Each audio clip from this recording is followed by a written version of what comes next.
KSRTCയുടെ business class bus അടുത്ത ആഴ്ച മുതൽ നിരത്തിൽ ഓടിത്തുടങ്ങും.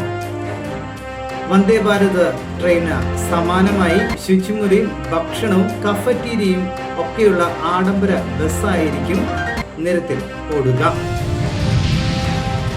2 കോടി രൂപ വിലയുള്ള 2 ബസ്സുകളായിരിക്കും സർവീസ് നടത്തുക. ഹെയർ ഹോസ്റ്റേഴ്സ് മാതൃകയിൽ ഹോസ്റ്റേഴ്സും ബസ് ഉണ്ടാകും. തിരുവനന്തപുരത്ത് നിന്നും പുലർച്ചെ 5:15 വന്ദേ ഭാരത് ട്രെയിൻ പുറപ്പെടുന്നതിന് പിന്നാലെ ബിസിനസ് ക്ലാസ് ബസ്സും കൊച്ചിയിലേക്ക് പുറപ്പെടും. അതേസമയം തന്നെ എറണാകുളത്തു നിന്നും തിരുവനന്തപുരത്തേക്ക് മറ്റൊരു ബിസിനസ് ക്ലാസ് യാത്ര തിരിക്കും. രാവിലെ 10-ന് മുൻപ് എറണാകുളത്ത് എത്തുക എന്ന രീതിയിലാണ് ബസ് സർവീസ് ഉണ്ടായിരിക്കുക. മറ്റ് ബസ്സുകളിൽ നിന്നും വ്യത്യസ്തമായ പ്രത്യേക നിരക്കായിരിക്കും ഉണ്ടായിരിക്കുക.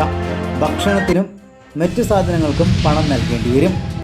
തിരുവനന്തപുരത്ത് നിന്നും പുറപ്പെട്ടു കഴിഞ്ഞാൽ കൊല്ലം, ആലപ്പുഴ എന്നിവിടങ്ങളിൽ മാത്രമായിരിക്കും സ്റ്റോപ്പ് ഉണ്ടാവുക. ടിക്കറ്റ് നേരത്തെ റിസർവ് ചെയ്യുന്നുള്ള സൗകര്യം ഉണ്ടായിരിക്കും. റിസർവ് ചെയ്ത എല്ലാ യാത്രക്കാരും എറണാകുളത്തേക്കാണെങ്കിൽ കൊല്ലത്തും ആലപ്പുഴയിലും സ്റ്റോപ്പ് ഉണ്ടാകില്ല. തെരഞ്ഞെടുപ്പിന് തൊട്ടു മുൻപായി മന്ത്രി KB ഗണേഷ് കുമാർ ബസിന്റെ ഉദ്ഘാടന പ്രഖ്യാപനം നടത്തിയിരുന്നു. എന്നാൽ തെരഞ്ഞെടുപ്പ് പെരുമാറ്റച്ചട്ടം മൂലം ഔദ്യോഗികമായി രംഗത്ത് ഇറക്കാൻ സാധിച്ചിരുന്നില്ല. തെരഞ്ഞെടുപ്പ് കമ്മീഷന്റെ അനുമതി തേടിയതിനു ശേഷം 22-നെങ്കിലും സർവീസ് തുടങ്ങാൻ കഴിയുമെന്നാണ് KSRTC പ്രതീക്ഷിക്കുന്നത്.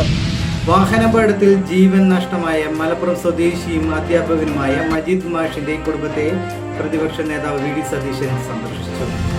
കുടുംബാംഗങ്ങളോട് അനുശോചനം രേഖപ്പെടുത്തിയ അദ്ദേഹം ദുരിതത്തിൽ മരിച്ചവരുടെ കുടുംബങ്ങൾക്ക് സർക്കാർ അടിയന്തര സഹായം ഉറപ്പാക്കണമെന്നും ആവശ്യപ്പെട്ടു. പല കുടുംബങ്ങളും സാമ്പത്തികമായി പിന്നോക്കം നിൽക്കുന്ന സാഹചര്യത്തിൽ അവർക്ക് പ്രത്യേക പരിഗണന നൽകണമെന്നും VD സതീശൻ പറഞ്ഞു. അവരുടെ ജീവൻ നഷ്ടപ്പെടുക എന്ന് പറയുന്നത് അതിദാരുണമായ ഒരു സംഭവമാണ്.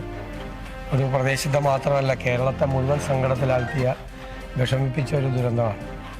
തീർച്ചയായിട്ടും ഇതുമായി ബന്ധപ്പെട്ട കുടുംബങ്ങളെ സഹായിക്കാൻ വേണ്ടിയിട്ട് സർക്കാരിൻ്റെ ഭാഗത്തു നിന്നുള്ള നടപടികളുണ്ടാവണം.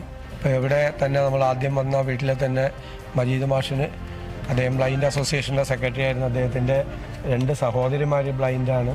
ആ കുടുംബത്തെ നോക്കുന്ന അദ്ദേഹമാണ്. അതെല്ലാം പ്രത്യേകമായി പരിഗണിച്ച് ഓരോ കേസും പ്രത്യേകമായി നോക്കി അവരെല്ലാം കുടുംബത്തെ സഹായിക്കാൻ വേണ്ടിയിട്ടുള്ള കാര്യങ്ങൾ കൂടി ചെയ്യണം. അതിന് തീർച്ചയായിട്ടും ഞങ്ങൾ കൂടി അക്കാര്യത്തിൽ മുൻകൈ എടുക്കും, ഉറപ്പായിട്ടും.